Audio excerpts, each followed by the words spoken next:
Wibisono bisa Pak ya? Muncul Pak. Oke. Oke, terima kasih. Makasih Pak Beni. Pak Bizon. Ya, makasih. Ya. Selanjutnya coba ditutup lagi Pak Bizon. Ya, sebentar. Tutupnya saya lupa nih Pak. Oh, share screen. Stop screen. Oh ya, stop. Ya. Oke, sekarang Pak Beni coba.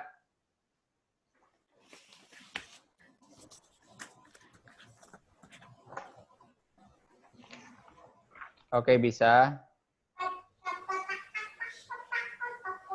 Pak Bu Azrati? Ya, baik, Pak.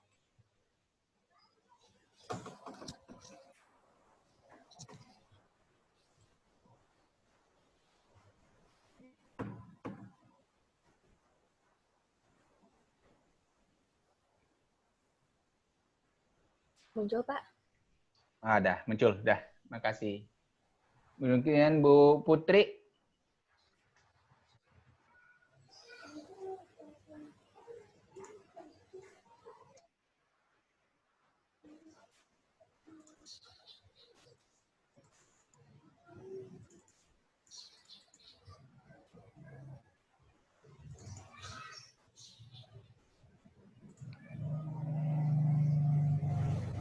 Oke, Mas. Makasih Bu Putri bisa.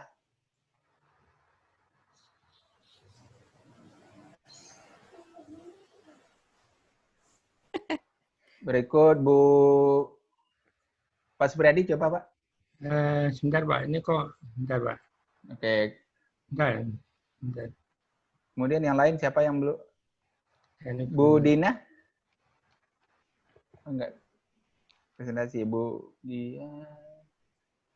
Saya tolong dulu Pak ya. Ya Pak ya, sebentar coba. Ya, saya riset dulu nih Pak, harus saya riset dulu kayaknya Pak biayanya. Saya tak sebentar Pak. Harus riset dulu nih. Pak Wibisono udah masuk belum? Sudah Pak? Oh, Wibisono itu. Maaf. Oh, Pak Bison nih Pak Wibisono ya? Ya, terima kasih. Karena di tampilannya Pak Bison. Iya. Saya lupa merubah itunya, maaf. Ya nggak apa-apa. Makanya saya manggilnya Pak Bison tadi, betul. Kalau panggil Pak Bison ya? Iya, makasih Pak. Ya Pak, bisa nggak Pak? Iya Pak Supriyadi. Bisa ya? Ya, keluar? Bisa keluar? Bisa Pak ya? Belum muncul. Belum muncul. Ini sudah saya share. Iya, tapi belum muncul. Oh, belum muncul Pak. Ini sudah saya share itu. Di layar sudah menyatakan Bapak share, tapi belum muncul. Bisa. Muncul ya? Sudah Pak ya? Bisa Pak ya? Bisa. Oke. Makasih Pak. Ini Bapak atau Ibu? Shirley Salawane udah masuk belum? Pak Shirley, Ibu atau Ibu? Pak, dari Universitas Halmahera. Pak Shirley. Ya. Pak Shirley udah masuk? Belum?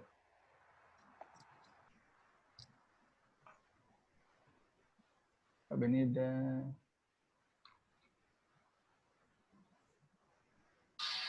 Pak Beni Aris? Tadi Pak Beni Denaldi udah coba ya. Pak Beni Aris udah masuk belum?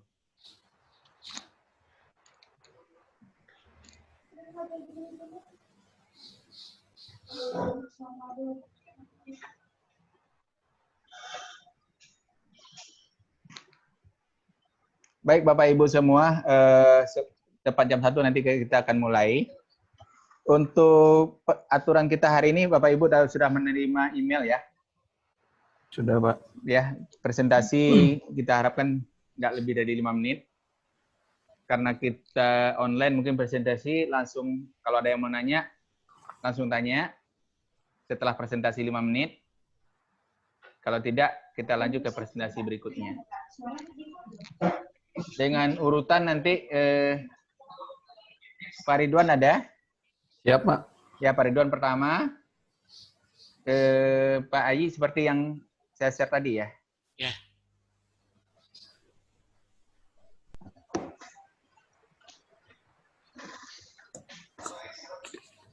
Jadi ini ABS 172 pertama, ABS 180 Pak Ayi, ABS 209 Ibu Putri, ABS 214 Bu Amalia, ABS 231 Ibu ya, Bu Azrati. ABS 230 nomor 6 nanti Pak Supriyadi. Ya, siap. Nomor 7 nanti Pak Wibisono. Terima kasih. Nomor 8 Pak Sherly. Nomor 9 Pak Beni Rio Denaldi. Nomor 10 Pak Beni Aris Prasetyo. Ya. Sudah hadir semua? Yang Pak Sherly belum masuk ya? Pak Sherly sama Pak Beni Aris Prasetyo. Artinya 2 orang lagi ya. Ya. Bapak-bapak semua untuk full paper sudah upload semua ya? Sudah, Pak. Sudah ya. Karena kita minggu depan akan mulai langsung review. Karena kita target kita dengan AIP itu 3 bulan setelah seminar paling lambat itu draft pertama sudah harus masuk ke AIP. Kalau yang mau ke Spektra, terbitan Spektra berikutnya nanti di bulan Agustus. Moga-moga sudah ada yang bisa masuk di bulan Agustus. Kalau tidak, berarti nunggu Desember baru bisa dipublikasikan lagi. Spektra itu 3 kali setahun.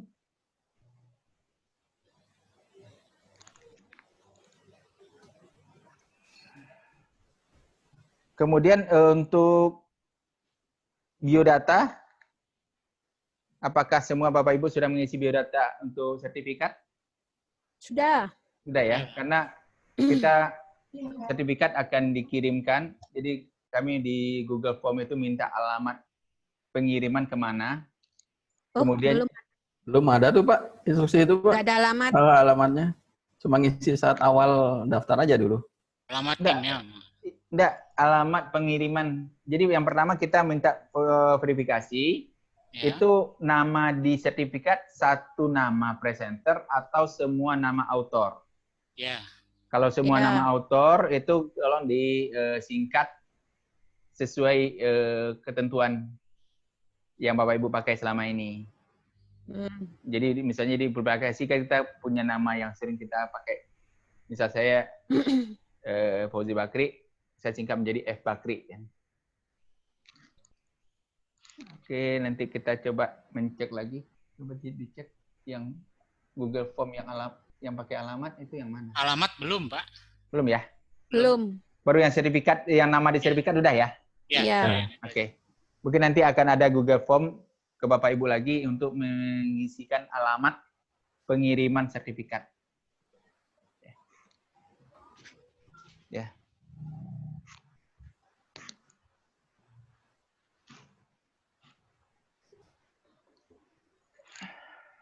Baik Bapak Ibu, udah 2 menit menjelang jam 1. Jadi kita bisa mulai ya. Siap, Pak. Siap. Nanti peserta yang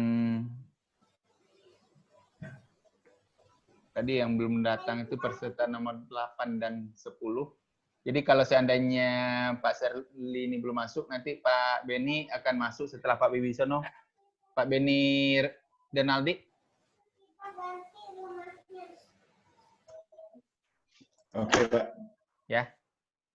Pak Beni Denaldi nanti akan masuk setelah Pak Wibisono, kalau Pak Sherly nggak masuk. Baik, kita mulai. Assalamualaikum warahmatullahi wabarakatuh. Waalaikumsalam warahmatullahi wabarakatuh. Selamat berjumpa lagi Bapak Ibu kita di Seminar Nasional Fisika yang ke-9 di tahun 2020 ini.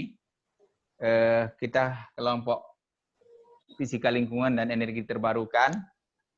Ada lebih kurang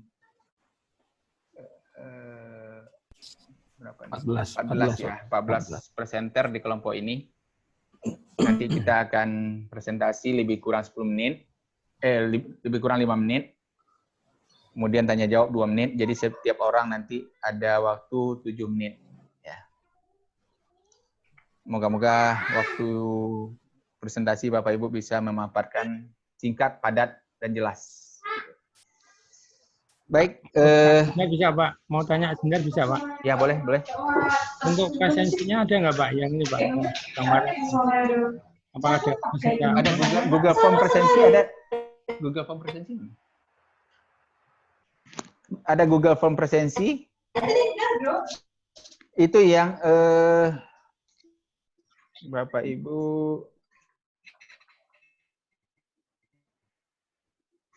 berarti saya harus Ada juga yang tadi panel, Pak. yang panel itu juga ada, Pak. ada yang presensi juga ada Yang sini. Ya, yang panel itu Bentar juga ada. saya harus Ini. Ya. Ini Pak. Yang F69 di belakangnya. Bukan ya? Bukan, bentar. Saya Oh, bukan itu ya? bukan. Bentar. Saya akan tampilkan.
Ini Bapak Ibu Google Form-nya.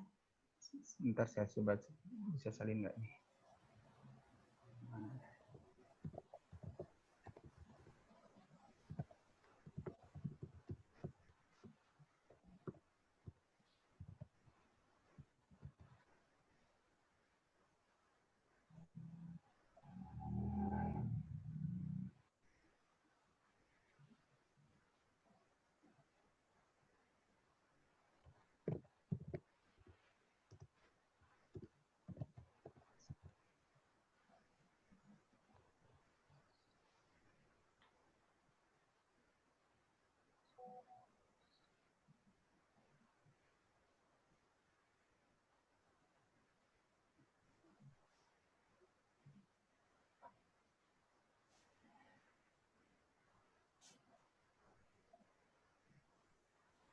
Oh.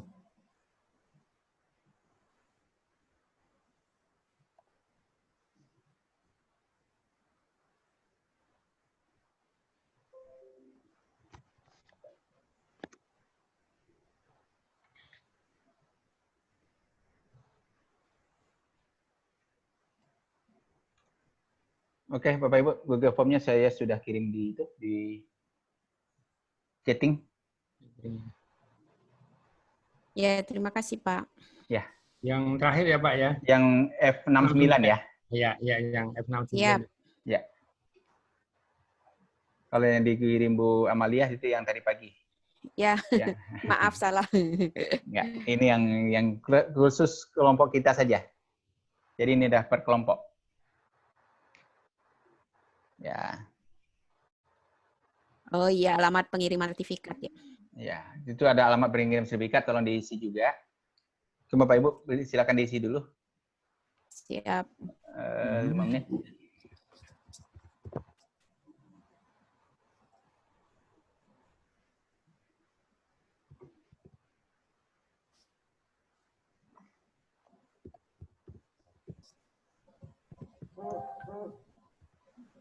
Ya. Room kita berapa, Pak ya? Kenapa, Pak? Room kita berapa, Pak? Room 16. 16 ya, Pak. Kita ruang 16. Ya.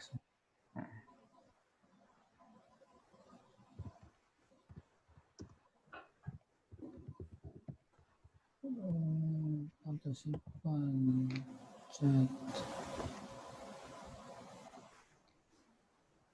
Baik Bapak Ibu, kita mulai ya. Ya, siap. Siap, Pak. Tadi saya belum memperkenalkan diri. Bapak Ibu, Assalamualaikum warahmatullahi wabarakatuh.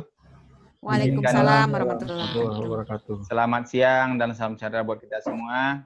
Izinkan saya Fauzi Bakri hari ini akan memandu untuk sesi paralel di kelompok energi terbarukan dan fisika lingkungan. Seperti yang kita sepakati tadi bahwa nanti kita presentasi dalam waktu 5 menit setiap peserta dengan urutan sesuai dengan yang ditampilkan tadi. Kemudian 2 menit tanya jawab. Moga-moga kita sebelum jam 15 sudah selesai. Ya. Moga nggak lewat dari 2 jam. Baik, pertama kali akan tampil adalah Pak Ridwan. Silakan Pak Ya, Ridwan Pak. di-share materinya dalam waktu 5 menit. Singkat, padat.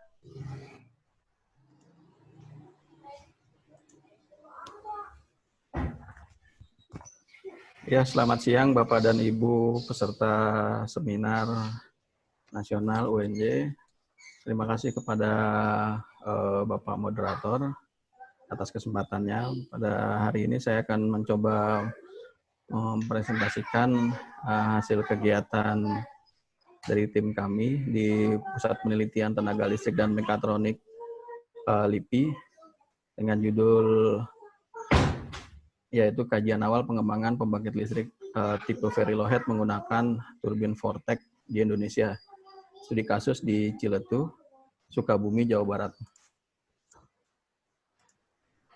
Adapun latar belakangnya adalah posisi di Indonesia berada di garis khatulistiwa sehingga memiliki banyak sungai yang besar dan kecil. Sungai tersebut sangat potensial untuk dikembangkan sebagai pembangkit listrik tenaga air. Banyak sungai di Indonesia tersebut memiliki pola aliran yang datar sehingga head-nya itu rendah, yaitu berkisar di bawah 1 meter. Sungai dengan head sekitar 1,5 sampai 4,5 ini dapat dimanfaatkan sebagai pembangkit listrik tenaga air walaupun kapasitas daya terbangkitkannya juga kecil. Beberapa turbin yang dapat diaplikasikan untuk memanfaatkan aliran sungai datar adalah turbin propeller, turbin ulir Archimedes, kincir air yang tradisional ataupun turbin Vortec ini yang lebih baru. Teknologi Verilowhead Hydropower menggunakan turbin Vortec ini cocok diterapkan di sungai dengan pola aliran yang datar tersebut. Makalah ini membahas tentang studi pengembangan pemanfaatan potensi energi air pada sungai aliran datar menggunakan turbin Vortec dan kajian teknoekonominya. Adapun desain dan metodologi yang digunakan adalah lokasi yang kami studi adalah di dekat air terjun Cimarinjung, ini di Geopark Wisata Ciletuh, Sukabumi, Jawa Barat. Rumus dasar yang digunakan biasa adalah daya sama dengan Rho G Ki H net kali efisiensi, dan perhitungan energi listrik yang dapat dibangkitkan selama 1 tahun adalah daya kali 24 kali 365 hari kali faktor pembangkitan. Prinsip kerja turbin Vortec, yaitu turbin Vortec merupakan turbin yang memanfaatkan putaran air sebagai media perantara energi. Prinsip kerjanya, pertama-tama air sungai itu dialirkan melalui intake menuju saluran pembawa yang berada di sisi sungai dengan dibangun sebuah tangki sirkulasi atau bahasa lainnya itu basin. Tangki sirkulasi ini juga berfungsi sebagai rumah turbin dan memiliki lubang di bawahnya tempat keluar airnya tersebut. Tekanan yang rendah pada lubang di dasar tangki dan kecepatan air pada titik masuk tangki sirkulasi akan mempengaruhi kekuatan aliran Vortec yang ditimbulkan. Energi potensial seluruhnya dirubah menjadi energi kinetik dan rotasi pada inti Vortec yang selanjutnya diekstraksi menggunakan turbin poros vertikal. Selanjutnya air akan kembali lagi ke saluran sungai. Jadi tidak ada air yang terbuang, hanya dilewatkan saja. Ini sebelah kanan adalah lokasinya sebuah saluran irigasi, alirannya datar sekali. Ini kalau secara visual tidak bisa dimanfaatkan untuk pembangkit listrik, tapi dengan menggunakan turbin Vortec ini bisa cukup menghasilkan energi listrik. Dari pengukuran di lokasi kita rata-ratakan itu kedalaman rata-ratanya sekitar 34 cm, lebarnya sekitar 1,2 meter, kecepatan airnya kita ukur 0,76 meter per detik. Head-nya itu sekitar 0,7, ini di bawah 1 meter. Debitnya sekitar 0,31 meter kubik per detik. Efisiensi yang direncanakan adalah 0,7. Ini daya terbangkitkan sekitar 1,5 kW. Dari perhitungan setahun ini bisa menghasilkan kurang lebih 11.000 kWh listrik. Turbin yang digunakan turbin Vortex, generatornya generator sinkron 1.500 RPM, tipe transmisinya dengan menggunakan puli 2 tingkat, putaran turbinnya sendiri putaran rendah 90 RPM.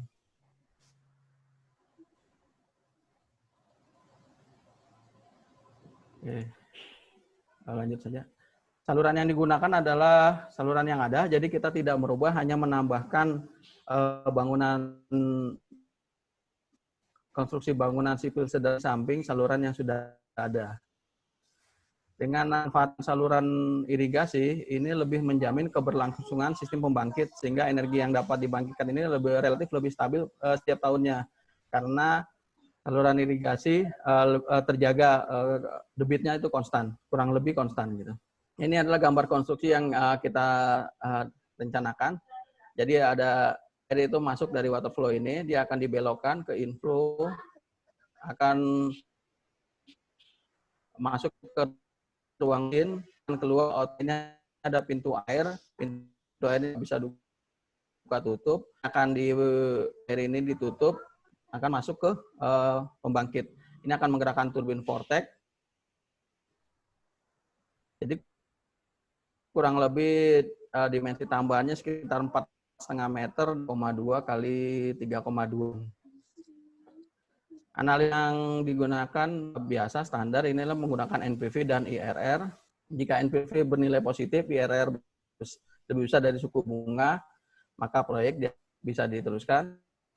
Namun sebaliknya, jika NPV bernilai negatif atau IRR negatif, IRR lebih kecil dari suku bunga, proyek dianggap tidak menguntungkan secara ekonomis.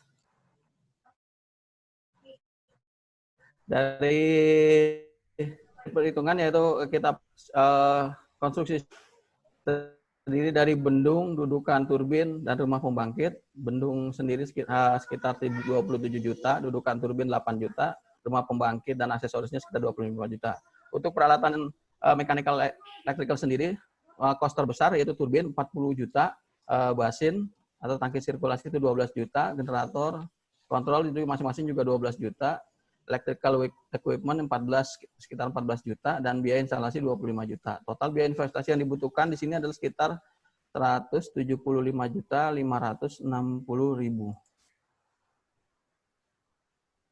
Energi listrik yang dihasilkan oleh turbin Vortex ini diasumsikan akan dipergunakan untuk menyuplai listrik-listrik yang ada di sekitar area pembangkit.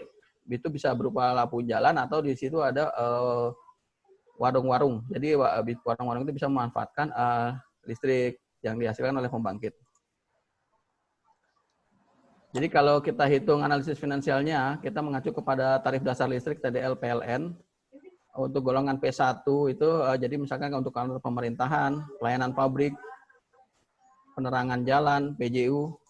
Nah ini nilai ini, nominal ini yang akan dimasukkan ke analisis finansial, yaitu untuk TDL golongan 1, golongan P1, TR tegangan rendah 660 volt ampere sampai dengan 220 kVA itu sekitar 1.400-an per kWh-nya. Oke, jadi karena listrik ini akan digunakan untuk mensubsidi listrik-listrik di sekitar pembangkit untuk pelayanan masyarakat, nah nilai TDL ini akan dimasukkan dalam simulasi perhitungan analisis kelayakannya. Jadi kapasitas bersihnya sekitar yang tadi sekitar 11 ribuan kWh, 1,5 kW, energi listriknya sekitar 11.000 kWh, biaya investasinya sekitar 175 juta, operasionalnya sekitar 3,5 jutaan. Nah ini ada revenue-nya itu setahun itu sekitar 17 jutaan. Total pendapatan dalam selama 20 tahun kita analisis finansial itu biasanya 10 tahun, 20 tahun, kita analisis 20 tahun itu sekitar 341 juta. Dari analisis finansial diperoleh NPV-nya itu bernilai negatif 67 jutaan. IRR-nya juga di bawah suku bunga pasar hanya sekitar 2,4. IRR yang baik itu adalah sekitar di atas 10%.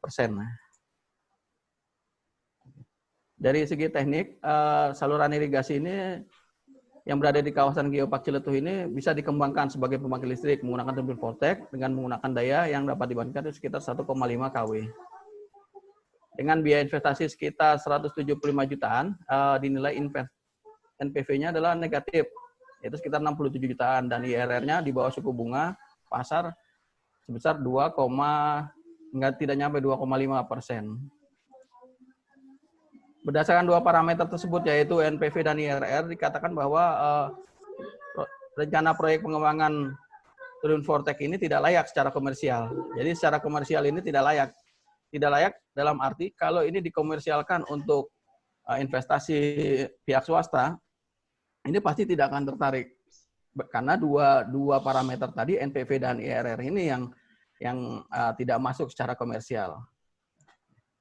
Namun demikian, proyek ini dapat dibiayai melalui pendanaan pemerintah, yaitu dapat melalui dana hibah, jadi tidak hanya mempertimbangkan sisi bisnisnya. Jadi ini bisa digunakan untuk sebagai proyek percontohan, untuk edukasi pendidikan, karena itu di situ dekat wisata air terjun, jadi pengunjung selain berwisata alam juga dapat menikmati wisata edukasi pendidikan pembangkit di sekitar air terjun tersebut. Untuk keuntungan dari pengembangan sistem very low head hydropower turbin Voltec ini, biaya sipilnya sudah, karena sini udah ada biaya sipilnya sebenarnya. Jadi pembangunan sipilnya tidak dimulai dari nol, karena salurannya sudah ada, tinggal hanya menambah sedikit tadi yang 3,2 kali 3,2 konstruksinya untuk memanfaatkan saluran yang ada. Fungsi saluran irigasi juga lebih meningkat, yang tadinya hanya sebagai pengairan sawah, tapi saluran irigasi itu dapat dimanfaatkan sebagai pembangkit listrik. Yang tadi saya bilang juga, turbin Voltec ini juga dapat menunjang kawasan wisata melalui wisata edukasi. Oke, terima kasih. Demikian yang dapat saya sampaikan. Selanjutnya kami persilahkan ke Bapak Ibu untuk... Ya, makasih Pak Ridwan. Ada yang mau bertanya? Silakan Bapak Ibu. Langsung saja. Unmute.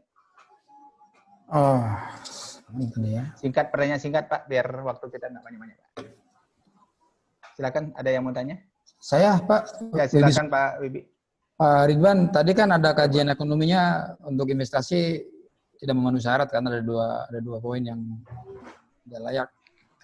Apa dimasukkan juga Pak aspek seperti misalnya tadi katanya untuk itu kan daerah pariwisata, kan tentunya di situ juga ada aspek yang menguntungkan bagi warga kalau dia misalkan di situ. Apa itu nggak dibuat perhitungan juga Pak? Ya. Kalau dengan adanya listrik kan berarti ada cost lagi yang bisa dikurangi dari kebutuhan mereka sehari-hari dalam hal berjualan misalnya. Ya betul Pak.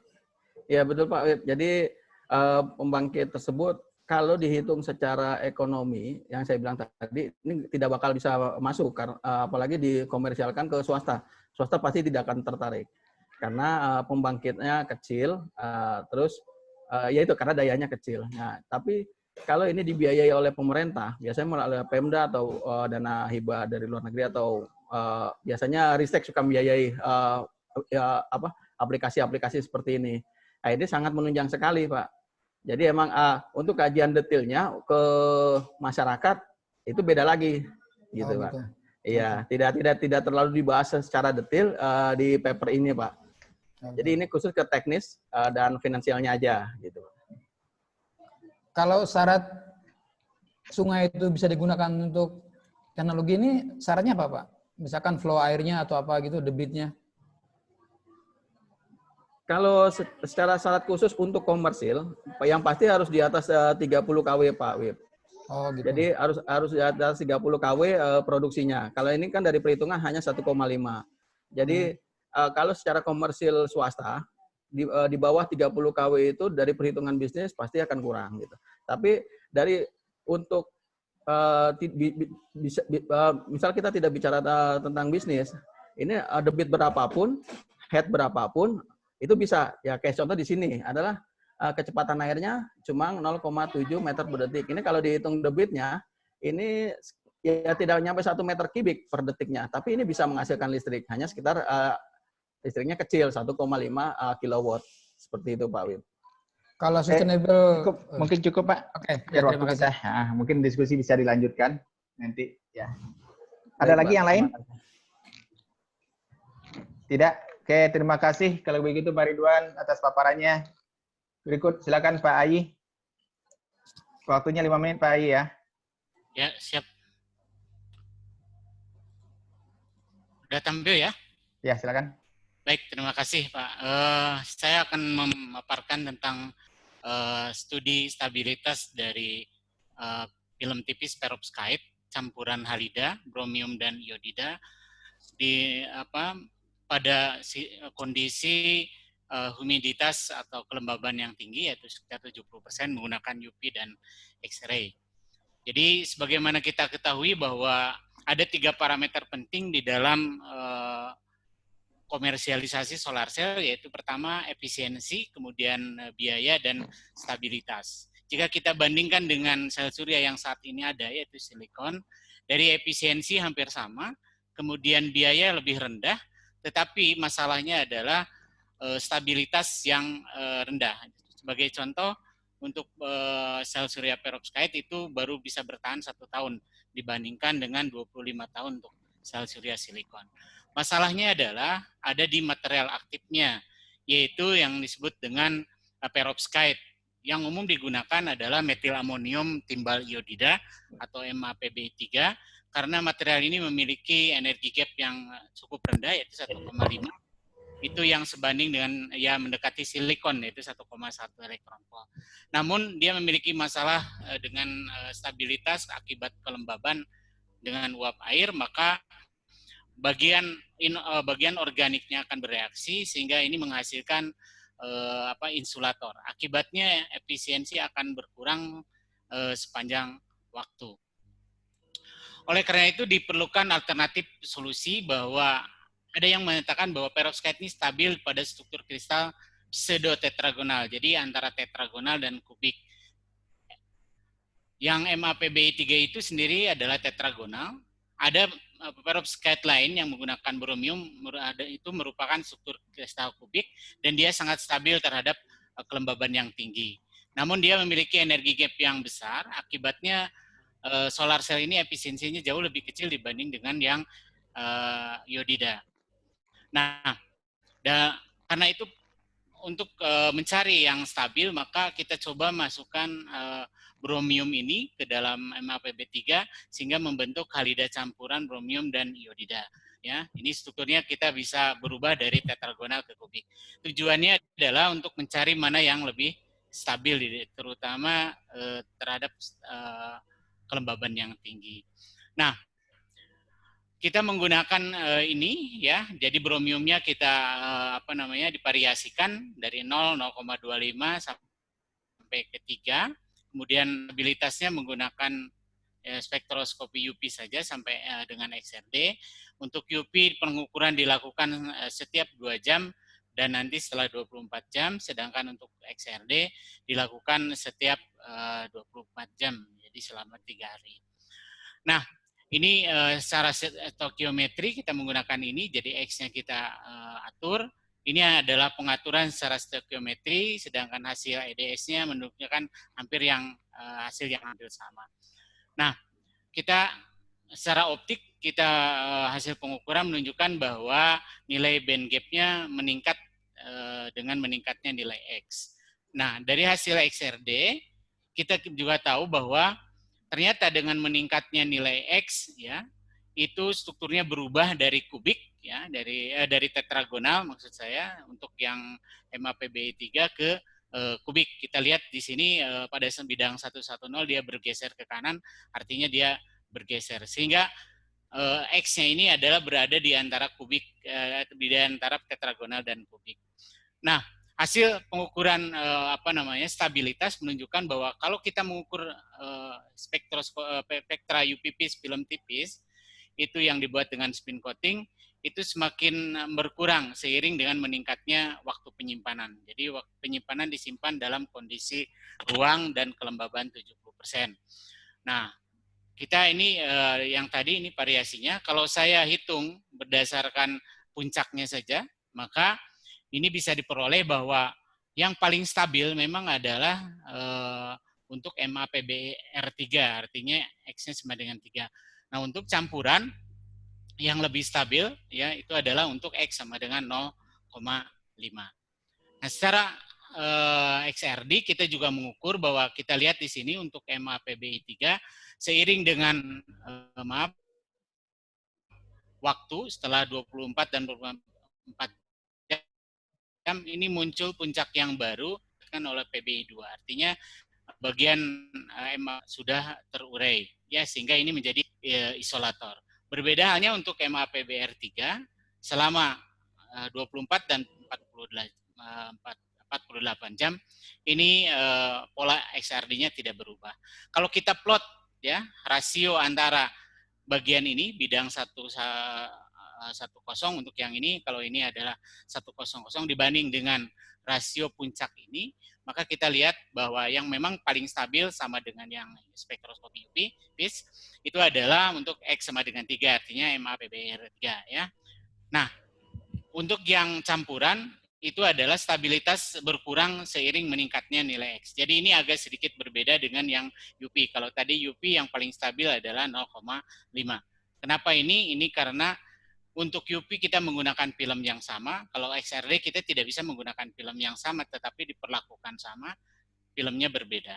Nah, itu adalah, jadi kesimpulannya, berdasarkan pengukuran spektroskopi UP dan XRD, menunjukkan bahwa memang perovskite MAPBR 3 ini adalah yang paling stabil, dengan kelembaban terhadap kelembaban 70%. Nah, dari hasil UP, yang campuran ini dengan X 0,5 lebih stabil dibanding dengan yang lain kecuali untuk X sama dengan 3. Tetapi dari XRD menunjukkan bahwa stabilitas berkurang dengan meningkatnya nilai X. Perbedaan ini adalah akibat dari kalau UPPIS menggunakan film yang sama ya karena itu tidak merusak pengukurannya. Tapi kalau XRD kita tidak bisa merusak mengukur film yang sama, jadi kita menggunakan film yang berbeda tetapi perlakuannya sama. Ya. Itu saja. Terima kasih. Assalamualaikum warahmatullahi wabarakatuh. Oke, makasih Pak Ibatir. Silakan Bapak Ibu, kalau yang mau bertanya. Ada pertanyaan?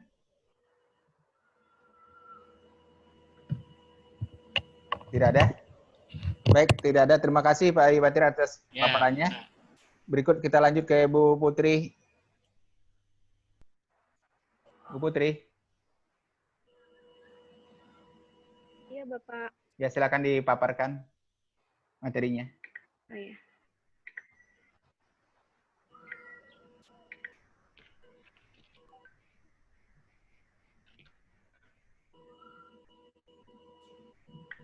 Apakah sudah? Sudah. Pak, sudah. Sudah tampil, ya. Silakan. Baik, di sini langsung saja saya akan mempresentasikan mengenai pengaruh penambahan limbah jagung lignoselulosa terhadap porositas, kepadatan, dan kuat batu bata. Nah, di sini pertumbuhan penduduk mengakibatkan peningkatan kebutuhan pangan, salah satunya adalah jagung. Hal tersebut mengakibatkan peningkatan jumlah limbah jagung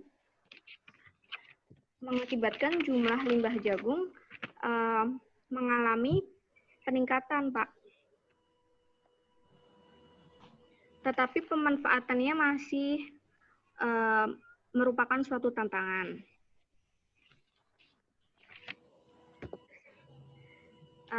Sama halnya dengan peningkatan pertumbuhan penduduk juga mengakibatkan peningkatan kebutuhan papan. Hal tersebut mengakibatkan terjadinya eksploitasi clay sebagai sumber bahan bangunan batu bata. Nah, di sini untuk komposisi dari sampah jagung sendiri itu terdapat selulosa, hemiselulosa, sama lignoselulosa. Nah, di mana sampah jagung yang telah dibakar tadi akan menghasilkan solid waste yang dapat mengganggu keseimbangan lingkungan, di mana solid waste ini itu banyak mengandung lignin. Oleh karena itu, penelitian ini bertujuan untuk menguji potensi limbah jagung pada batang sebagai campuran biokomposit bahan bangunan batu bata. bahan biokomposit memiliki keunggulan yang diharapkan itu lebih ringan, murah, dan memiliki konduktivitas termal yang tinggi serta ramah lingkungan. Nah, berikut merupakan material dan metode dari pembuatan biokomposit batu bata. Nah, untuk bahan dasarnya yaitu tanah liat atau clay dengan menggunakan massa 12 gram dicampur dengan perbandingan 2,5% dari sampah jagung dan dilakukan proses pembakaran dan dilanjutkan proses sintering atau pembakaran dengan suhu tinggi sebesar 600 derajat Celcius selama 3 jam. Nah, dari hasil eksperimen tersebut, batu bata dilakukan proses analisis. Itu ada komposisi menggunakan XRD dan SEM-EDX. Selanjutnya densitas dan porositas itu menggunakan metode Archimedes. Dan yang terakhir adalah kuat tekan, menggunakan mesin kuat tekan. Untuk hasilnya yang pertama komposisi. Nah, dilihat dari sini yang mempengaruhi kualitas dari batu bata itu antara lain aluminium, silika, dan karbon, di mana 3 kandungan tersebut tidak terlalu mempengaruhi dari kualitas batu bata. Namun, dari hasil batu bata kontrol atau tanah liat saja, itu mengandung terdapat magnesium sebesar 0,3, di mana magnesium itu merupakan suatu kandungan yang membahayakan atau yang berbahaya dan tidak boleh terdapat di dalam batu bata. Yang kedua yaitu densitas, didapatkan densitas kontrol atau tanah liat saja itu sebesar 1,2 gram per centimeter kubik, itu lebih kecil daripada batu bata campuran jagung dengan nilai 1,44 gram per centimeter kubik. Dari hasil densitas dari hasil keduanya itu telah memenuhi dari Standar Nasional Indonesia nomor 15/2094 tahun 2000. Nah, di sini dijelaskan semakin tinggi kerapatan yang terdapat pada batu bata, maka nanti akan porositas dan kuat tekannya akan semakin baik. Yang kedua yaitu porositas. Nah, untuk porositas itu didapatkan clay itu kontrol batu bata itu lebih besar, artinya dia lebih buruk daripada porositas dari campuran jagung.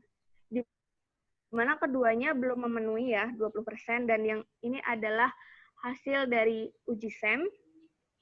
Keduanya terdapat porositas, dan yang terakhir adalah kuat tekan, di mana kuat tekan batu bata campuran jagung lebih besar daripada kontrolnya, yaitu di kelas 50.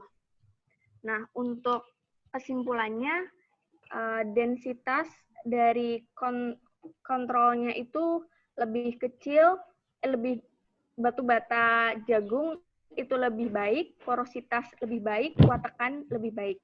Maka didapatkan dari studi tersebut, batu bata biokomposit dengan penambahan jagung itu dapat memiliki potensi untuk dijadikan bahan bangunan batu bata. Sekian dan terima kasih, Pak. Terima kasih, Bu Putri. Silakan Bapak Ya. Ibu yang mau bertanya. Saya, Pak. Silakan Pak Supriyadi. Pak Haji, Pak. Pak I ya. Silakan Pak. Terima kasih. Bagaimana kalau dibandingkan dengan batu bata yang memang konvensional kan dicampur dengan skam ya? Itu bagaimana kekuatannya? Terima kasih. Untuk konvensionalnya di sini saya menggunakan ini Pak, untuk pembandingnya itu tanpa campuran. Nah, jadi kalau untuk pembanding dengan sekam padi, kalau menurut paper sebelumnya itu memang lebih bagus. Namun tidak terlalu tidak terlalu jauh Pak bedanya dari hasil sekam padi dan tanah liat campuran tersebut. Oke, terima kasih. Ya. Oke, ada yang lagi yang lain? Makasih Saya, Pak I. Ya, Pak Baik. Freddy silakan. Dibandingkan dengan batu bata yang ada di pasar, karena bagaimanapun kan ini ada kajian ekonominya Pak ya, yang sudah ada di material misalkan yang warna putih itu, yang ringan, tentunya kan antara Iya. keuangan dengan harganya bagaimana ya? Untuk harganya sih Pak, diharapkan lebih murah karena kita dari penelitian ini tuh memiliki prinsip zero waste. Jadi mengolah suatu limbah pertanian yang bisa dimanfaatkan untuk dijadikan bahan bangunan, serta hal tersebut itu tidak mencemari lingkungan, karena kan semakin lama kan bakal menumpuk, begitu Pak. Oke, terima kasih. Mungkin boleh Pak, Bu Putri. Ini Iya. antara batu bata yang seperti yang ditanya tadi oleh Pak Ai, yang konvensional pakai tanah liat dan campuran sekam. Ini juga tanah liat tapi campurannya tongkol jagung ya? Iya, batang jagung Pak. Oh, batang jagung bukan tongkol ya? Iya, batang jagung. Karena kan dijelaskan sebagian warga itu menggunakan batang jagungnya itu sebagai bahan baku ini Pak, pembakaran. Oh gitu. Iya. Oke, baik, makasih. Ada lagi Bapak Ibu? Kalau tidak, terima kasih atas paparan Bu Putri Dwi Haryanti. Berikut kita masuk ke paparan berikut dari Ibu Amalia Rosari Indah Utami, ABS 214. Siap. Silakan. Ya.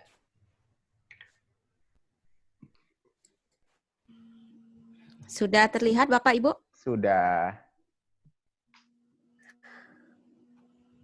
Oke, saya mulai. Bismillahirrahmanirrahim. Terima kasih. Pada kesempatan kali ini, saya akan mempresentasikan tentang analisis daripada efek dari tekanan internal gas yang ada terdapat pada digester anaerobik untuk produktiviti daripada biogas yang substratnya adalah campuran dari kotoran sapi dan limbah cair tahu. Di mana di sini saya memiliki anggota tim yaitu Ravanska, Ibu Erni dan Pak Indra Chandra. Nah, sebagai pendahuluan bahwa dengan meningkatnya jumlah penduduk, maka juga akan mengakibatkan peningkatan daripada digital ekonomi. Sehingga dari adanya peningkatan digital ekonomi ini juga akan meningkatkan business environment. Nah, sehingga dari sini juga akan meningkatkan yang namanya permintaan energi, terutama energi listrik di sini. Sehingga permintaan daripada energi listrik yang meningkat seiring dengan peningkatan jumlah penduduk di sini akan meningkatkan permintaan atau pengadaan generator, transmisi, dan juga distribusinya. Sehingga dari sini, dengan adanya peningkatan jumlah penduduk ini, akhirnya kebutuhan akan energi yang dengan catatan clean energy dan juga smart grid untuk keberlangsungan daripada energi itu sendiri adalah sebuah keniscayaan. Sehingga dari situ, di sisi yang lain, bahwa dengan adanya peningkatan jumlah penduduk ini juga meningkatkan jumlah sampah. Sehingga dari situ, kita ingin mengubah bagaimana sampah itu berguna atau tidak mencemari lingkungan. Nah, kalau kita melihat tentang hierarki daripada pengelolaan sampah, di sini ada 3 option untuk pengelolaan sampah. Yang pertama, bagaimana minimize cost, kemudian juga social impact, dan juga environmental impact. Oleh sebab itu, pada penelitian ini, objektif daripada penelitian ini bahwa adanya industri tahu yang banyak di masyarakat yang menghasilkan limbah cair tahu yang juga banyak dan juga pada akhirnya juga dibuang, ini akan meningkatkan pencemaran terhadap lingkungan. Di sisi yang lain, adanya kebutuhan protein hewani daripada masyarakat yang di situ juga akan menghasilkan kotoran sapi yang juga dibuang. Sehingga kedua limbah ini akan mengakibatkan pencemaran terhadap lingkungan, terutama dihasilkannya gas metana. Oleh sebab itu, strategi daripada penelitian ini yang pertama adalah bagaimana mengurangi jumlah daripada limbah ini. Yang kedua adalah untuk mengurangi limbah ini berarti menggunakan gas metana dengan cara mendesain reaktor biogas yang dikontrol untuk melaksanakan atau merealisasikan strategi nomor 1. Berikutnya, kami akan menjelaskan tentang experimental method yang digunakan di sini. Jadi, limbah cair tahu dicampurkan dengan kotoran sapi dengan rasio volume adalah 2. Nah, di sini dicampurkan, kemudian dimasukkan ke dalam reaktor yang sudah kami desain, dikontrol dengan volume 4,5 liter volume daripada substrat. Di mana kontrol yang kami lakukan adalah temperatur dikontrol, kemudian pH juga dikontrol, dan juga aliran daripada metana itu juga dikontrol. Yang dikatakan di sini adalah ada 2 reaktor yang kami pakai di sini, yaitu internal gas dikontrol dan internal gas pressure daripada reaktor tidak dikontrol. Dan metanogenesis prosesnya adalah kami kembangkan 9 hari. Sehingga dari eksperimental method ini kami mengevaluasi indeksnya berdasarkan untuk bahan baku yang pertama adalah CN ratio dengan menggunakan gejal method. Kemudian yang kedua adalah kita menganalisis internal gas pressure, temperatur, dan metan gas. Nah, sebagai hasil yang pertama dari riset ini, ada itu lebih rendah daripada dicampurkan. Jadi kalau kita melihat bahwa limbah cair tahu memiliki rasio CN yang tinggi, sehingga kotoran sapi memiliki rasio CN yang lebih rendah daripada campuran kotoran sapi dan limbah cair tahu.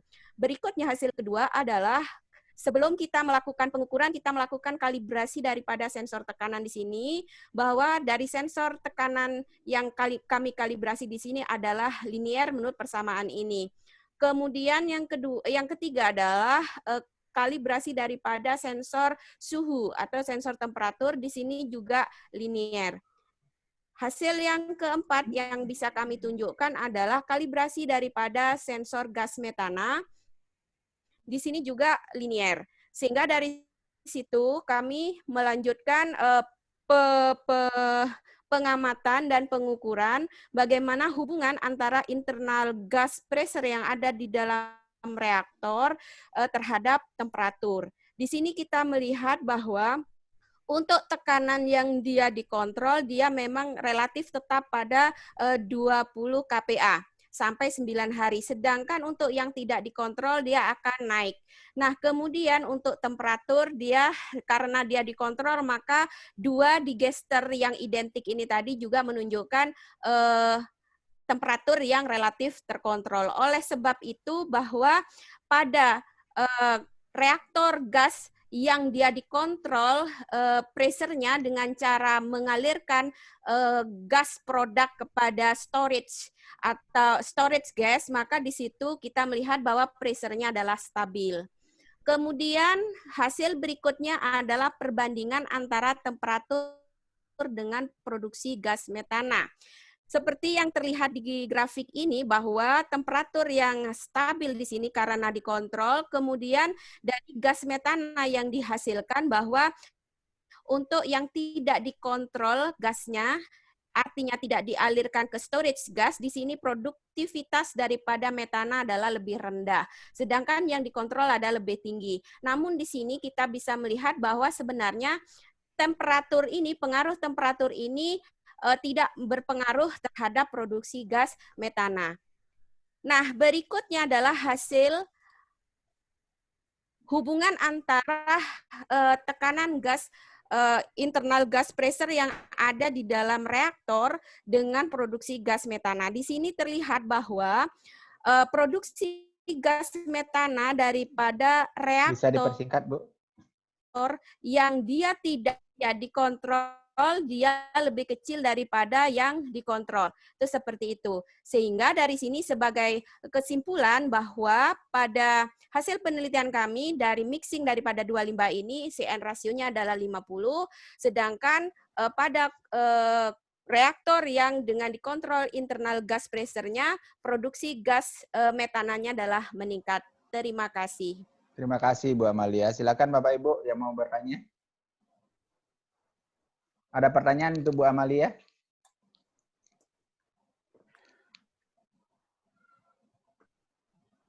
Kalau tidak, mungkin saya yang bertanya. Bu Amalia, itu kan ada percobaan campuran limbah tahu dengan kotoran sapi. Siapa? Ya, itu kalau limbah tahu sendiri, kira-kira tingkat gasnya berapa? Kotoran sapi murni berapa? Dicampurkan berapa? Di antara tiga itu mana yang lebih efektif? Yang paling tinggi itu adalah kotoran sapi. Kalau limbah cair tahu, ketika dia dijadikan sebagai biogas sendirian tanpa dicampur apa-apa, dia relatif tidak menghasilkan biogas karena pH-nya terlalu asam. Ya. Itu seperti itu. Sehingga dari situ kami melakukan riset dicampur, terus kita ingin melihat parameter apa sih yang sebenarnya berpengaruh dari pembentukan proses biogas itu. Kira-kira apa yang didapat yang terbaru dari setelah dicampur? Informasi apa yang bisa didapat yang terbaru? Bahwa apa yang meningkat gitu? Iya, jadi yang kita dapatkan di sini bahwa dari berbagai macam parameter itu ternyata adalah tekanan internal gas yang ada di dalam reaktor itu berpengaruh. Sehingga nanti pada future work-nya adalah bagaimana kita mendesain daripada reaktor daripada biogas itu sendiri. Oke, terima kasih. Terima kasih, Pak. Ya, ada yang lain Bapak Ibu? Tidak? Kalau tidak kita berlanjut ke ABS 231. Ibu atau Bapak Azrati Ibu, Pak. Ibu ya, Ibu Azrati ya. Ya, silakan Bu Azrati.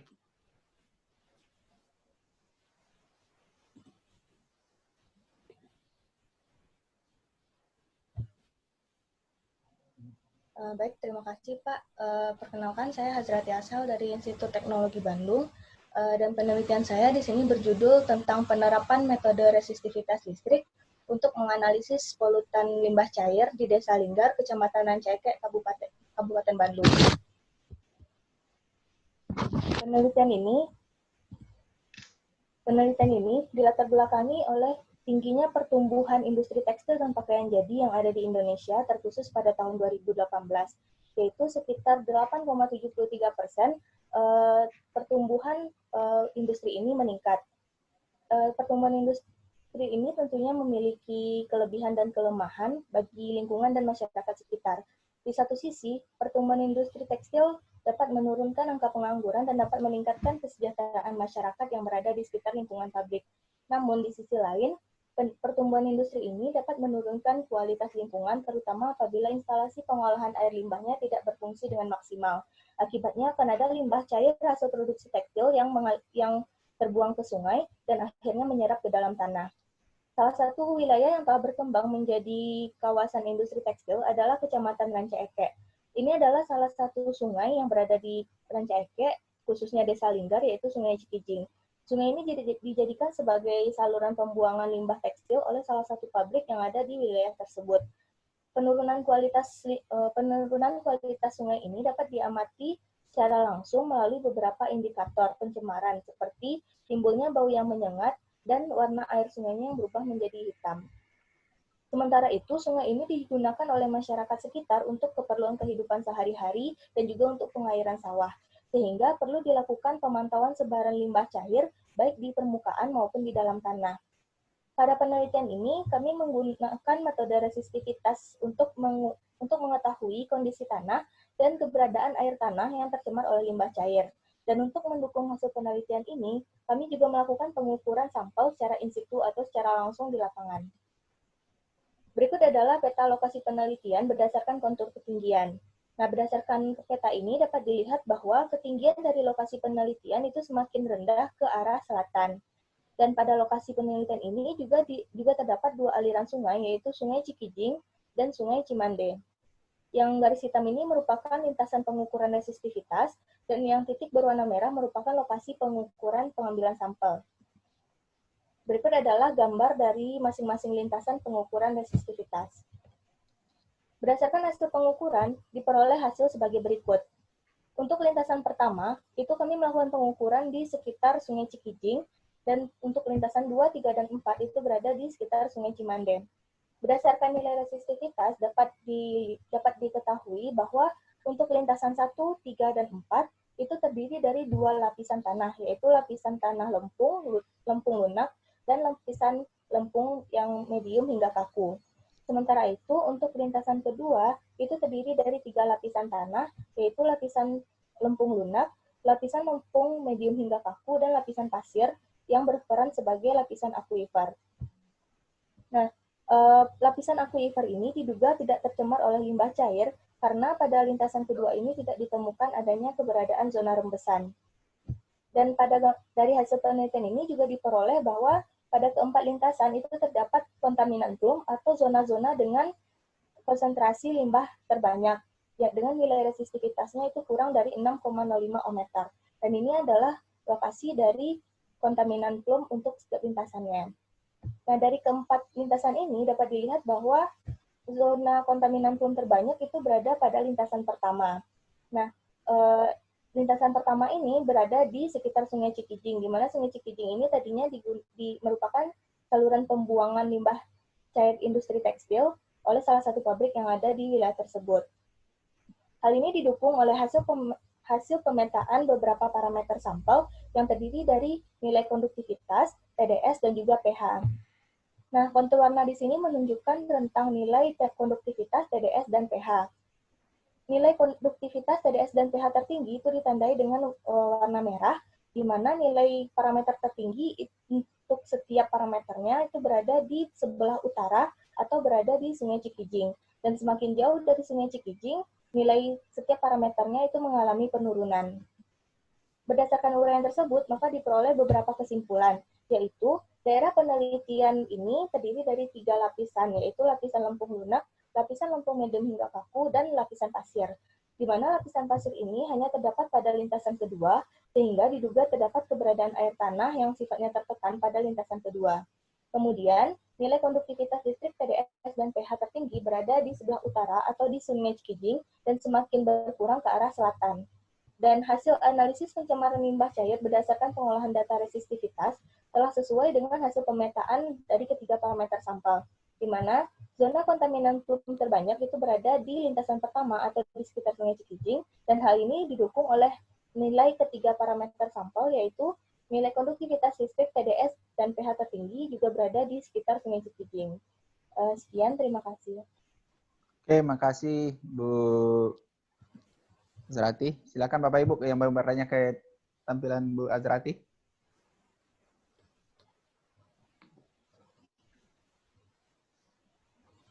Tidak ada? Baik, terima kasih kalau begitu Bu Azrati atas paparannya. Berikut adalah pemaparan dari Pak Supriyadi ABS 230. Silakan Pak Supriyadi.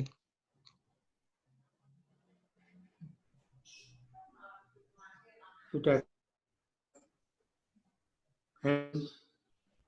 Halo. Halo, silakan Pak. Sudah tampil? Tampil, Pak. Iya, iya. Bapak Ibu, Bapak Mahasiswa, Assalamualaikum warahmatullahi wabarakatuh. Waalaikumsalam warahmatullahi wabarakatuh. Saya akan menyampaikan bagian dari penelitian saya yang merupakan bagian awal yang berjudul analisis data geodet mikro antar waktu studi kasus di kawasan wisata Kota Lama Semarang. Nah, kawasan Kota Lama Semarang itu sama persis di Jakarta, itu di Kota Tua, kondisinya juga banyak di sana bangunan-bangunan tua peninggalan Belanda. Maaf, ini tidak saya besarkan karena sinyal saya kalau dibesarkan tidak mendukung untuk berganti ke slide berikutnya. Ya, nggak apa-apa, Pak. Seperti diketahui, survei gaya berat antar waktu itu merupakan pengembangan dari jadi ada suatu pengembangan Jadi intinya adalah mengukur metode gaya berat di titik yang sama secara berulang dengan interval waktu tertentu, titik yang sama. Nah, biasanya interval waktunya itu adalah yang ideal adalah ganti musim ini, di musim penghujan atau di musim kemarau. Tapi sekarang ini kan susah untuk menandai apakah ini musim kemarau atau musim hujan. Nah, yang sekarang ini yang bisa kita pakai adalah memakai bulan biasanya ya. Kita pakai 6 bulan atau berapa bulan sesuai dengan keperluan. Nah, ada masalah yang dihadapi ketika kita survei gaya berat untuk antar waktu. Yang pertama adalah anomalinya ya. Jadi anomali yang terkait dengan yang kita peroleh itu biasanya bercampur antara satu dengan yang lain. Sehingga kita memerlukan koreksi. Nah, koreksinya itu juga tidak bisa seperti yang selama ini kenal ya, sehingga sudah ada menggunakan persamaan matematik yang sudah ada bisa kita gunakan. Nah, untuk yang survei gaya berat mikro antar waktu datanya harus dipisahkan dengan cara menggunakan filter. Jadi inilah kesempatan untuk mengembangkan atau untuk penelitian lebih lanjut. Kemudian satu hal lagi yang agak susah adalah bagaimana memvalidasi apakah yang kita lakukan itu sudah sesuai apa belum. Ini kita kadang susah untuk mencari ini yang valid. Nah, kemudian cara yang saya gunakan melakukan pemodelan, yang kedua adalah kegiatan lapangan. Nah, pemodelan lapangan menggunakan persamaan ini. Persamaannya adalah di ruas kiri ini adalah menyatakan gaya berat observasi hasil perhitungan di lapangan. Kemudian yang di kanan ada dua suku kiri dan suku kanan. Nah, suku kiri ini adalah yang diakibatkan berkaitan dengan perubahan dinamika bawah permukaan, fluida dan sebagainya. Kemudian adalah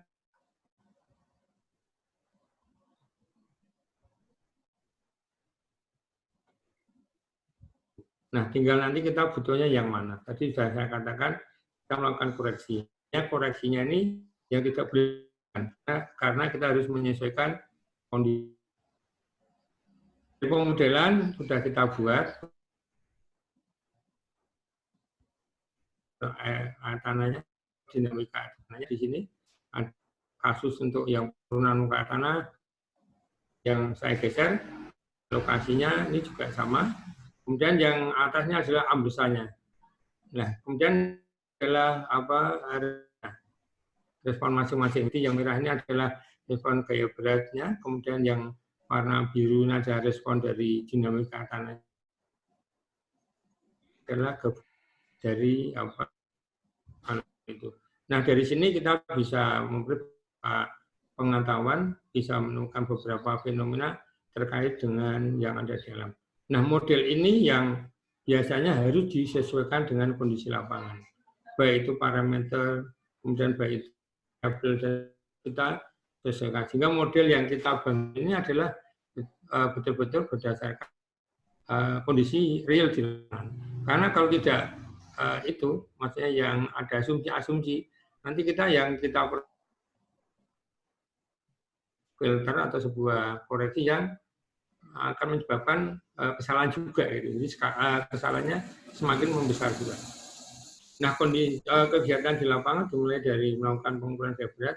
Ini sudah kita lakukan Januari, Juni tahun kemarin, 2014. Kemudian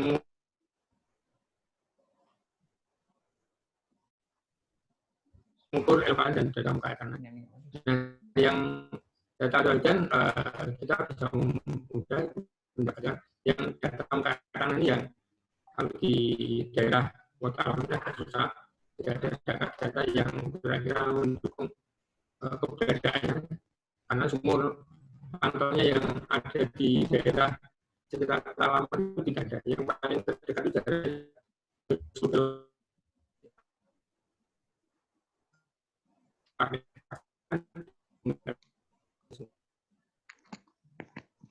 Pak Supriyadi, sepertinya ada gangguan sinyal. Suaranya putus-putus. Kemudian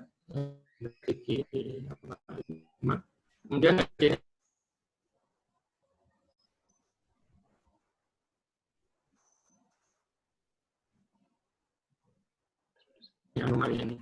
Kalau data yang Januari Februari kualitatif tidak bisa memberikan, tapi setelah anomali ini kita bisa memberikan ada beberapa informasi yang terkait dengan anomali. Karena anomali ini adalah perubahan kata-kata menggambarkan apa penyebabnya. Itu yang kita fokuskan. Itu apa? Jadi itu sederhananya.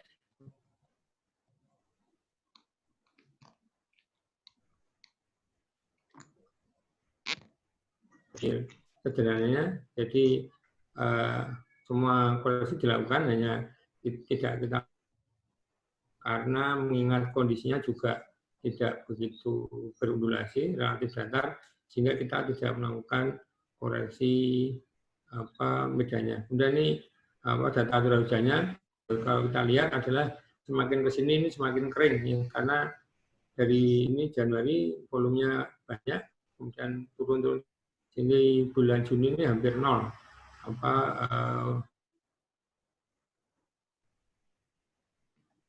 Nah ini yang terakhir adalah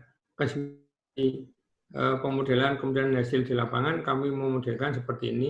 Jadi kalau gaya beratnya nol, amblesannya tetap, kemudian katanya tidak ada perubahan, jadi tidak ada perubahan. Jadi ini ada 13 kemudiannya betul pure dari hasil pengamat kami dan pemodelan. Nah ada satu hal yang tadi saya katakan, ini memvalidasinya ini yang kami belum mencari lebih lanjut, ya. Jadi tantangan bagi kami, apakah merupakan kondisi yang sebenarnya. Kalau yang di atas permukaan tanah kita bisa langsung melihat, tapi yang di bawah tanah yang kita agak susah. Karena mengandalkan data tadi muka air tanah, maka kan basisnya adalah sumur pantau. Padahal sementara ini sumur pantau yang ada di dekat pengalaman itu tidak ada. Tadi saya sebutkan yang terdekat itu datanya ada 10 kilo. Jadi ya kita misalnya sementara ini adalah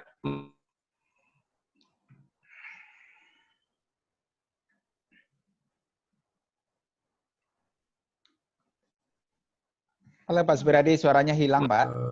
Ya kebenarannya. Saya kira itu Bapak yang bisa saya sampaikan. Terima kasih. Mohon kalau ada pertanyaan, saran maupun sanggahan silakan. Makasih Pak Supriyadi atas paparannya. Bapak Ibu, silakan kalau ada pertanyaan. Halo. Iya. Ada yang mau tanya? Silakan. Sudah Pak. Tidak. Oke, makasih kalau gitu. Oke. Terima kasih Pak Supriyadi. Berikut kita lanjutkan ke ABS 248 Pak Wibisono. Nggak ada pertanyaan ya Pak? Tidak. Nggak ada pertanyaan ya Pak ya? Ya. Nah.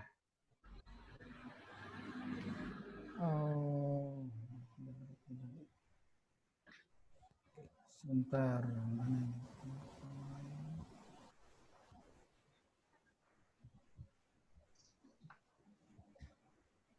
Ya, apa bisa dilihat Belum. slide saya? Belum. Oh, belum. Belum muncul. Bentar.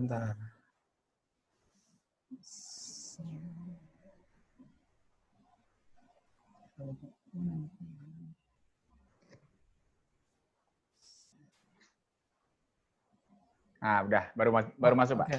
Silakan Pak. Ya, terima kasih. Selamat siang teman-teman. Pada sesi ini saya ingin mempresentasikan hasil aplikasi teknik nuklir dalam bidang industri. Dalam hal ini adalah teknik komputer tomografi. Jadi ini adalah uji tak rusak yang diaplikasikan di geothermal.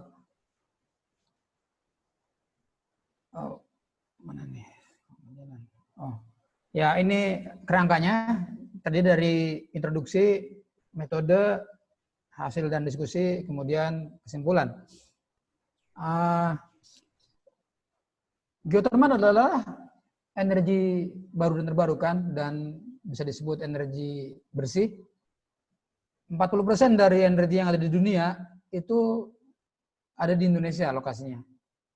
Dan baru 5% dari 40% itu yang sudah dieksplorasi di Indonesia, dieksploitasi.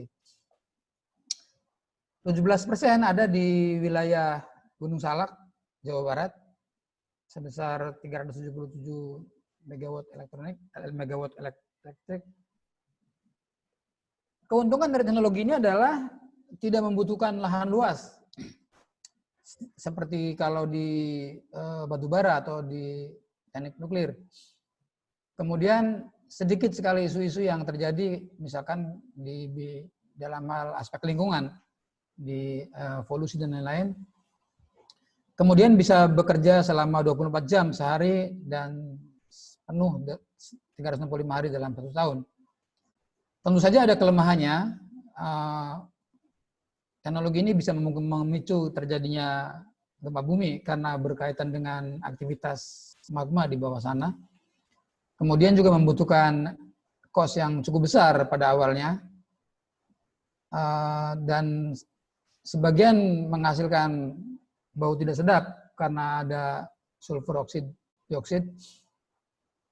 Dan satu tantangan berikutnya adalah terjadinya kerak di dalam pipa yang mempengaruhi kapasitas produksi.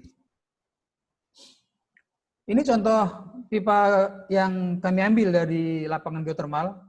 Telah terjadi kerak sedemikian tebal, dari 8 inch hanya tersisa 3,5 inch atau 10%-nya saja. Nah, ini salah satu tantangan yang ada di geotermal. Kemudian kami mengembangkan teknologi seperti CT scan yang ada di rumah sakit untuk mengetahui perbedaan densitas yang ada di objek. Kalau di rumah sakit misalkan untuk non-invasif kondisi kanker misalkan. Nah, ini kita yang diukur pipa. Apakah pipa itu ada abnormal konfigurasi di dalamnya begitu. Alat-alat yang digunakan itu adalah seperangkat pengukuran terdiri dari detektor dan sumber radiasi. Dalam hal ini kami menggunakan cesium 137 dengan aktivitas 30 mili. Lalu ada detektor radiasi, komputer, dan kebetulan dalam paper ini saya mendapatkan sampel yang dikirim dari geotermal untuk diperiksa. Menarik sekali, geotermal ini menutup pinggirnya supaya kita tidak bisa melihat kondisi sebenarnya secara visual. Kemudian kami melakukan pengukuran dengan alat-alat yang kami punya, kemudian melakukan komputasi dengan formula-formula sesuai dengan geometri.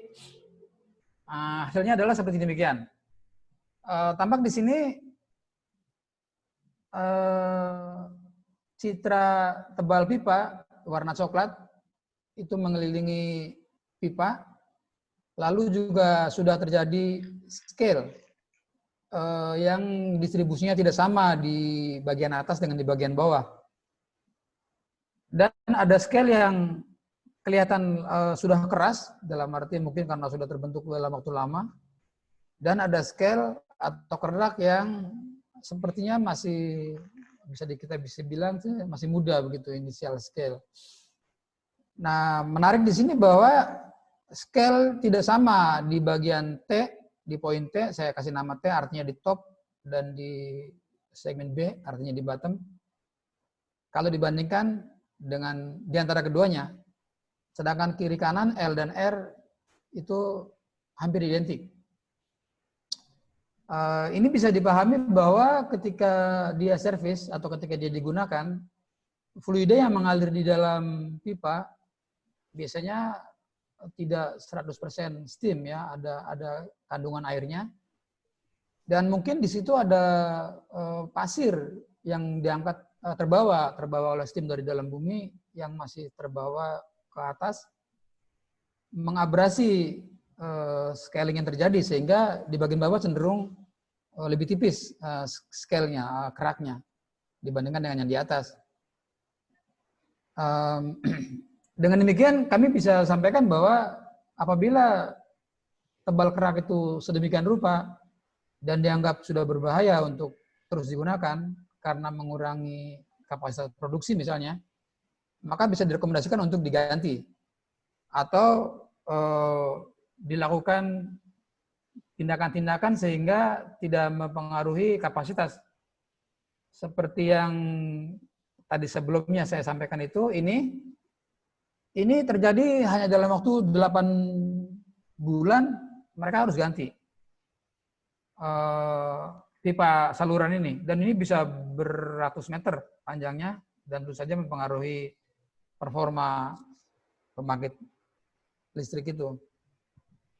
Jadi dengan teknologi yang itu kami kembangkan, kami bisa mendiagnosa kondisi di dalam pipa pada saat dia sedang beroperasi. Dia beroperasi di angka 150 sampai 300 derajat Celcius dengan tekanan yang sangat tinggi juga, sehingga sangat sedikit alat yang bisa digunakan untuk mendeteksi seberapa tebal pipa yang ada di dalam sana.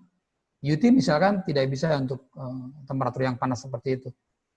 Jadi kesimpulan kami adalah teknik gamma tomografi sudah berhasil mendiagnosa scaling atau crack di dalam pipa, dan menurut hasil investigasi kami di bagian atas itu cukup tebal, 25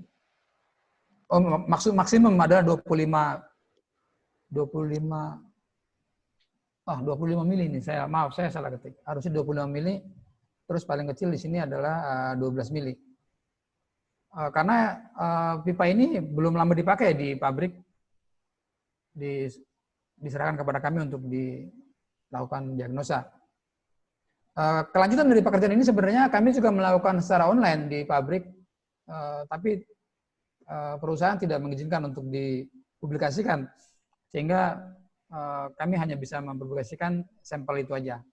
Demikian paparan dari kami. Kalau ada pertanyaan, silakan. Terima kasih. Oke, makasih Pak Wibisono. Silakan Bapak Ibu.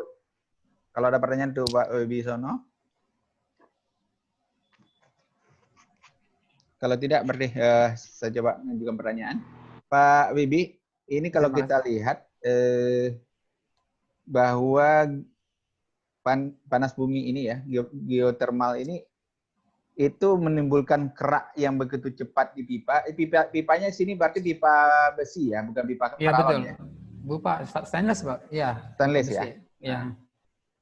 Kalau paralon nggak kuat. Meleleh Pak ya. Meleleh. Nggak ada yang kuat dengan temperatur tinggi ya. Iya betul. Terima kasih. Artinya di situ kan proses korosi. Iya betul. Ini Pak sebenarnya proses korosi juga ada. Korosi juga ada. Ini scaling. Proses scaling, ya? Kerak ya, scale kerak. Ada perlakuan enggak Pak yang dirancang di awal di bagian di dalam proses pengaliran itu sehingga kerak ini tidak begitu menebal, belum ya? Belum. Memang itu yang sekarang dikeluhkan oleh pihak company di sana ya. Bagaimana? Bahkan mereka menantang untuk siapa yang bisa melarutkannya gitu Pak, supaya tidak perlu mereka mencopot atau mengganti, karena itu kan sesuatu yang ya kalau hanya baru beberapa bulan sudah tebal begitu kan itu. Iya betul. Berarti itu menjadi ladang penelitian kita berikut ya. Mudah-mudahan begitu Pak. Terima kasih. Oke, baik. Makasih Pak Wibisono. Berikut, kalau tidak ada pertanyaan, kita lanjut ke ABS 258. Pak Serly, belum kelihatan ini ya? Pak Serly? Nggak ada ya? Tidak ada, kita langsung ke Pak Benny Denaldi. Silakan Pak Benny. Oke, terima kasih Pak Moderator. Artinya Pak Benny Denaldi yang terakhir ini ya, karena Pak Benny Aris nggak kelihatan juga. Silakan Pak Benny Denaldi. Baik. Assalamualaikum warahmatullahi wabarakatuh. Kenalkan, saya Benny Rio Denaldi dari Universitas Riau, mempresentasikan penelitian kami optimalisasi dari sinyal sensor LVDT dengan penyesuaian sinkronisasi fasa. Adapun yang menjadi latar belakang penelitian ini adalah perkembangan pengukuran dan perpindahan itu sendiri, kemudian berkembang di dunia industri dan penelitian, kemudian masih banyak metode pengukuran yang memiliki sensitivitas rendah dan akurasi yang rendah. Adapun keuntungan dari sensor LVDT ini adalah memiliki linearitas yang tinggi, sensitivitas yang tinggi, bebas dari gesekan, dan memiliki daya tahan yang tinggi, dapat digunakan pada suhu yang ekstrim. LVDT ini adalah yang kami gunakan adalah bagaimana mengkarakterisasi dengan memberikan input frekuensi, kemudian kita beri penyesuaian fasa terhadap hasil dari keluaran dari sinyal LVDT tersebut. Ini adalah bentuk rangkaian dari LVDT itu sendiri yang terdiri dari lilitan primer pada input dan 2 lilitan sekunder. Di sini dilihat pada grafik ini sendiri, ini adalah tegangan input, di mana ada sekunder 1 sebagai V01, sekunder 2. Hasil keluaran itu merupakan selisih dari sinyal sekunder 1 dan sekunder 2. Pada grafik ini tampak adalah tegangan output sebagai fungsi dari perubahan jarak. Di sini juga kita lihat ada persamaan pada gambar untuk menentukan frekuensi pergeseran fasa pada frekuensi 0. Di sini adalah analisis dari pergeseran fasa itu sendiri. Di sini kita menggunakan pada rangkaian elektronika, di mana sinyal itu masuk kepada komparator, ditujukan kepada switch atau saklar, kemudian di sini ada rangkaian inverting, active rectifier, di mana pada dasarnya untuk penyearah dari sinyal yang masuk atau keluar dari LVDT tersebut. Nah, di sini adalah frekuensi dan fase detektor sinkronisasi atau penyesuaian dari fase detektor. Antara di sini ini adalah sinyal yang sudah diperbaiki, ada tegangan masuk, di sini ada tegangan keluaran, di mana di sini mengalami pergeseran fasa setelah diperbaiki, sebelum fase itu diperbaiki. Setelah fase itu disinkronisasi, maka terjadi keluaran yang sangat baik atau lebih bagus sebelum fase itu diatur.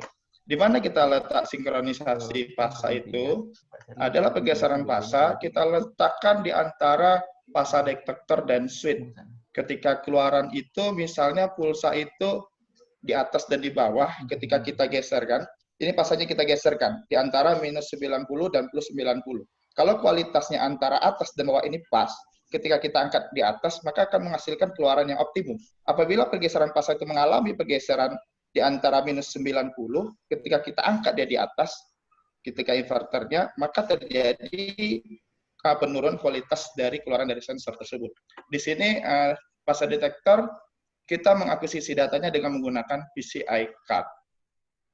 Hasil dari penelitian ini, di pada hasil keluaran tegangan terhadap perpindahan jarak, di sini kita beli treatment dari perubahan fasa dari minus 15 derajat sampai dengan 5 derajat. Di sini hasilnya dari kesimpulan bisa kita ambil dari grafik ini sendiri, bahwasanya dengan memberikan treatment atau improve kepada sensor LVDT, kita bisa meningkatkan kinerja dari sensor tersebut sebanyak 15%. Sehingga dikatakan dia memiliki treatment yang lebih sensitif terhadap antara keluaran dan masukan. Demikian presentasi saya. Assalamualaikum warahmatullahi wabarakatuh.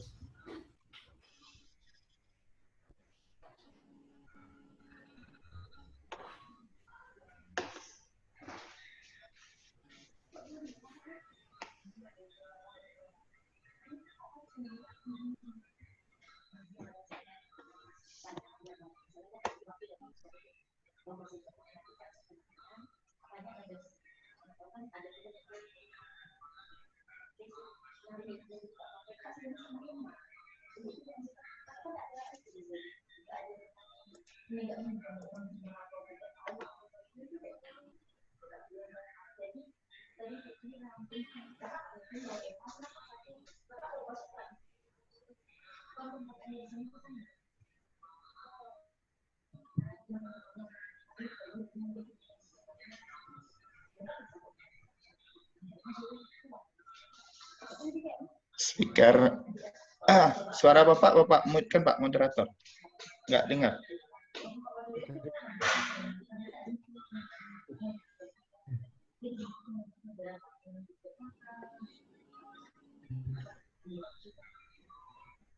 Maaf Pak, nggak dengar. Oke. Ya, share screen-nya tolong di stop Pak Beni. Oke Pak. Oke Bapak Ibu, sepertinya kita bisa mengakhiri ini. Tolong semuanya dinyalakan. Hah? Ada pertanyaan dulu Pak? Ya, silakan. Kalau ada pertanyaan buat Pak Beni, silakan Pak. Terima kasih Pak Beni. Ya, mau tanya Pak. Iya Pak. Yang itu Pak, alatnya LVDT Pak ya. Itu fungsinya apa Pak? Fungsi utamanya Pak? LVDT itu bisa kita gunakan sebagai sensor jarak Pak, karena linear variable differential transformer pada dasarnya bisa banyak sistem pada industri, juga bisa untuk sistem misalnya yang paling gampang untuk sistem timbangan ya Pak, karena dia bebas friksi. Untuk pada sistem tekniknya bisa pada untuk timbangan berat muatan. Bisa untuk seismik juga Pak, kita ngambil dari pergeserannya. Oke, ya. Terima kasih Pak Beni, terima kasih Pak. Ya Pak Supriyadi, sama-sama.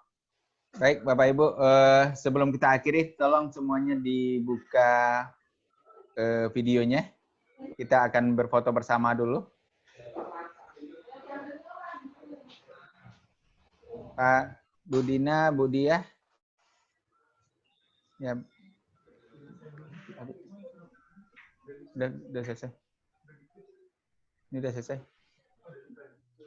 Semuanya tolong dibukain videonya untuk foto bersama. Pak Anggiansyah, silakan. Pak Bu Alfiah, Bu Dina.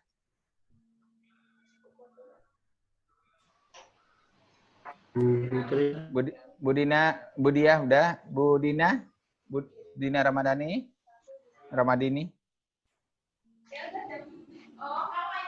Yang bantu. Satu lagi belum dibuka nih.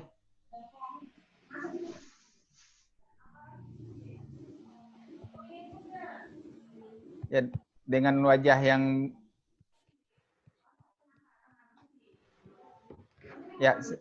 yang ini ya, paling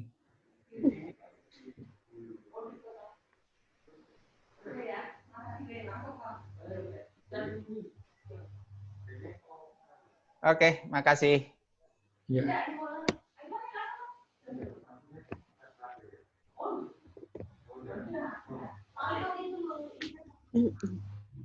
Makasih Bapak Ibu. Terima kasih semuanya. Ilmu Bapak Ibu. Assalamualaikum. Waalaikumsalam. Terima kasih semuanya. Assalamualaikum warahmatullahi wabarakatuh. Sebentar sebelum keluar dari ruangan dulu sebentar, Bapak Ibu. Semuanya sudah mengisi Google Form ya? Sudah. Untuk presensi dan berarti Bapak Ibu sudah mengisikan alamat untuk pengiriman sertifikat ya. Nanti kita akan sertifikat dikirimkan paling lambat nanti di awal Juli ya. Pak, maaf Pak. Ya. Tadi kan saya sempat error sinyal. Boleh di-share ulang ininya, linknya? Linknya share ulang boleh.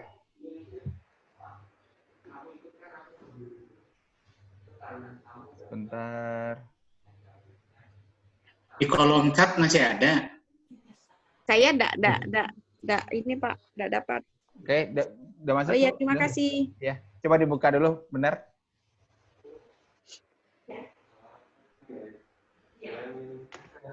Oh iya benar Pak. Oke, silakan diisi. Baik, terima kasih untuk partisipasi Bapak Ibu di SNF ke-9 di tahun 2020 ini. Iya. Semoga artikelnya segera kita proses, yang ke IP, yang ke Spektra, ataupun yang memilih ke jurnal online atau proceeding online ya.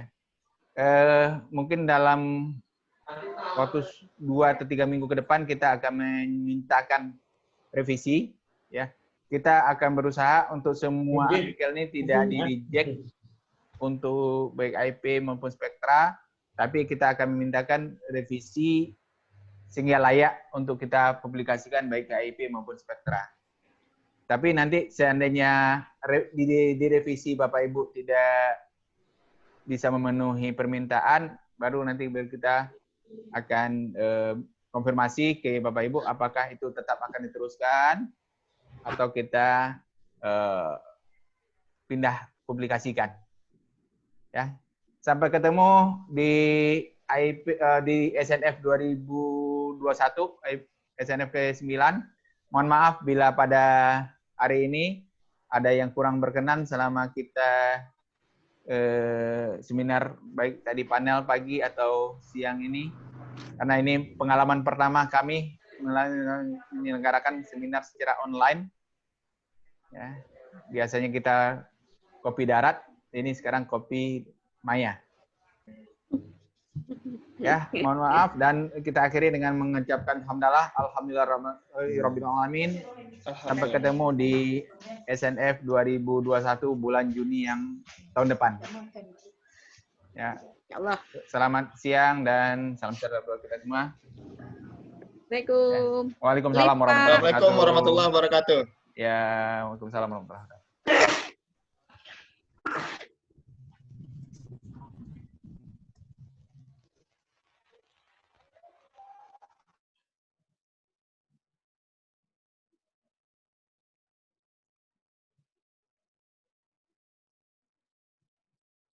Ini kan saya nggak boleh matiin ya? Nggak boleh matiin kan? Enggak, itu proses anunya coba Bu Dewi ini mana? Proses convertingnya. Berarti kita N. Hah, bener ini N? N meeting for all. Assalamualaikum warahmatullahi wabarakatuh. Perkenalkan, nama saya Dina Ramadhani Rinaldi dari Prodi Fisika Universitas Negeri Jakarta. Pada kesempatan kali ini saya akan mempresentasikan paper yang berjudul Pengaruh Penambahan Material Alumina dan Karbon Aktif terhadap Kekerasan dan Mutu Air pada Teko Tepoci. Topik yang akan dibahas yang pertama ada pendahuluan, yang kedua ada metode penelitian, yang ketiga ada pembahasan, dan yang keempat ada kesimpulan.